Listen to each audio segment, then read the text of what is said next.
mine. So this particular one, it goes down 350 feet, and this particular one is a vertical. The owner back in his heyday, when he purchased the property, has been down all of the mines. wow. Yeah. So we're on a fault, so the deepest part of the mine is 750 feet. The last 3 feet are flooded. It's Wow. 75 degrees in here year round, but the lower you go, the warmer it gets. Warmer. Yep. Yeah, so we do have a thermal Wow. springs as well on the property. Wow. Yeah. Wow. Carter, come over here. I want to show you this.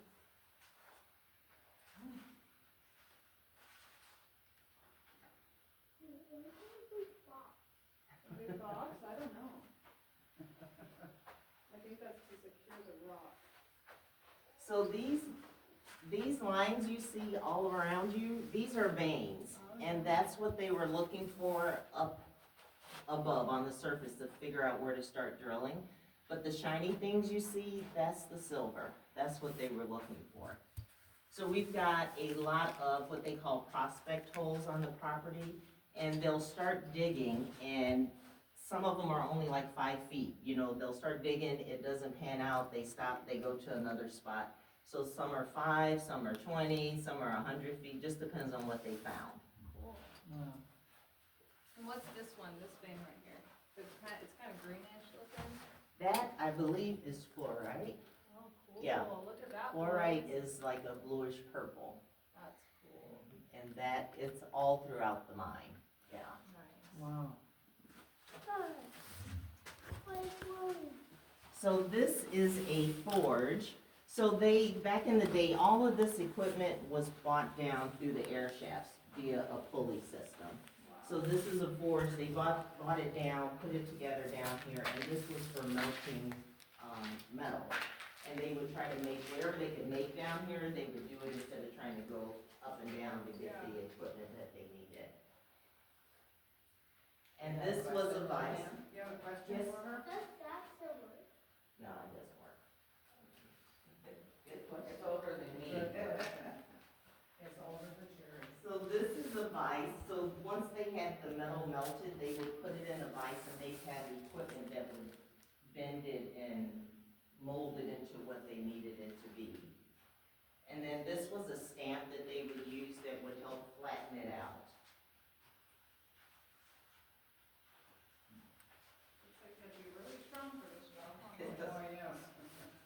And these are just old, a lot of old equipment that was left behind. Bigger than that. So the mine changed hands about 3 times. So every time they switched hands, they never bought anything else. So everything just stayed. So that's how a lot of stuff happened down in the mine.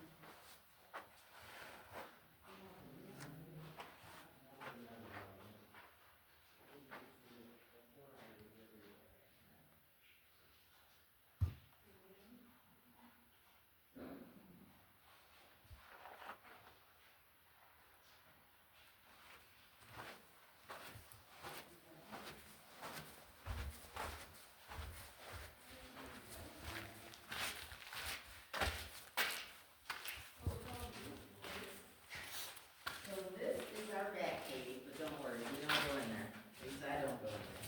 But you may see one flying around, it's not much. But this does go back, this one guy, he does like explore the mine. This goes back about 250 feet. It goes down to the next level. He said when he got down there, all he saw was just black swirl, and there's just a bunch of bats in there. And the temperature went up to like 90 degrees. Wow. But he couldn't stay down there long because of the smell and stuff. What's kind of, oh, the It's the bats. bat guano, yeah, That's cool. yeah. So this is a dry mine, but the equipment that they used was powered by water. So they would have the rubber boots because the drills were powered by water and compressed air. So as the time went on, they got smarter. This was from the 1900s. This is a boot dryer.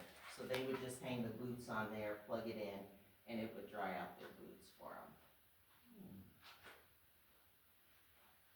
So you know what this is?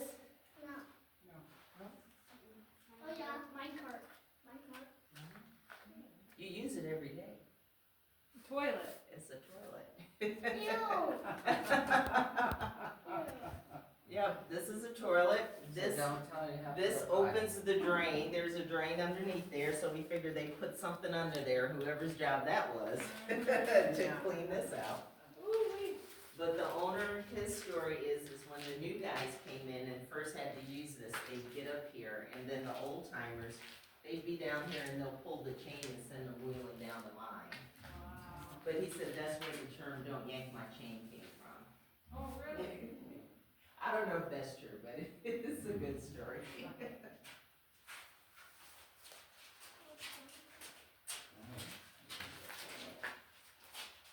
So this is how they would light up the lines back in the day.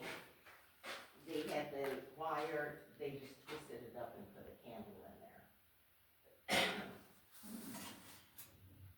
So as the time went on, they got a little fancier. So this would hook onto the helmet. But what it would do when they were mining, this would be shaking while they were drilling. So they put a point on the end so that they can put this and tap it into the rock, and that way they'd have a steady form of light while they were drilling. Wow. So then as the years went on, they went to carbide, and you would put it in here, drop some water in there, and this would light up. So they have a thing called carbide drawings, which a lot of people go and search for. This actually starts out like this, but once the carbide starts burning, it burns a soot on here. So the miners would take their fingers, rub it on there, and they would do drawings on the walls, Oh, or put their names and the years on the wall. yeah. So the one guy that does go in here, down this one, he found a drawing of a small octopus. Oh, Yeah. cool. So these are self-rebreathers. So these would be if they needed help. It only lasted about 10 or 15 minutes for them, but it would have been enough for them to use if they needed to get out. Got some old steel toe boots, but the whole forefoot was covered because the galena is super heavy and you didn't want that falling anywhere on your foot.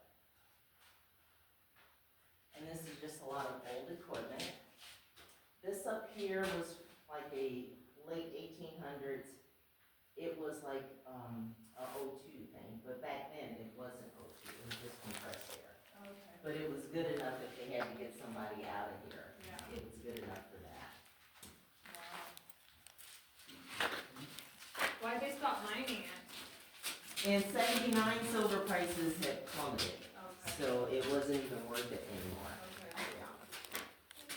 So these are the type of drills that was used. One was used for, some was used for waters, with water, and some were compressed air. And these are actual dynamite boxes that was left behind. Wow.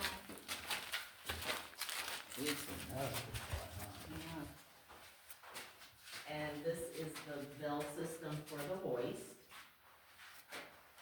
So what we're in is called a drift. And here in this mine, we only have 5, and we're at the highest level, so the other 4 are the lowest. So we found out that the way it worked, you had the guy on the top, the guy on the bottom, and the guy in the bucket. And the first number the bells would have been rang in quick succession, and then he would have paused and did the second number, and that would let him know exactly what level he was on. So you have to pay attention on how he. I wouldn't wanna do this. No, not at all. These are old hoists that was used to get them and equipment up and down.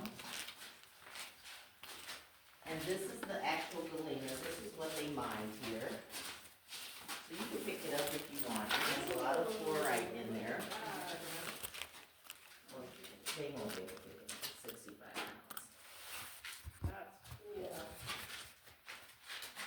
But that's what they mined here. So they have me. Fluorite, they use a derivative of that 4-fluoride toothpaste. So this one piece is 65 pounds. Wow. So they had to make wagons that would pull this, because they had to go to the Colorado, which is 18 miles that way. Doesn't look like it's 65 It pounds. does not, it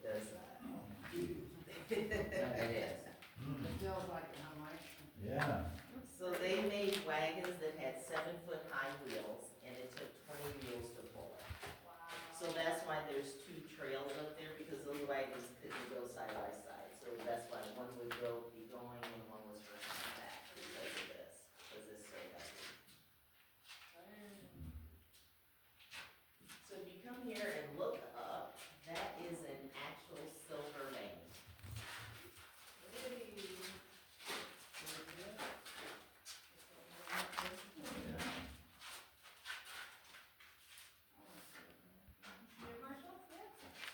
So in between ownerships, someone came in and they saw that, and they said, oh, we can make some money from that. So they brought people in here, showed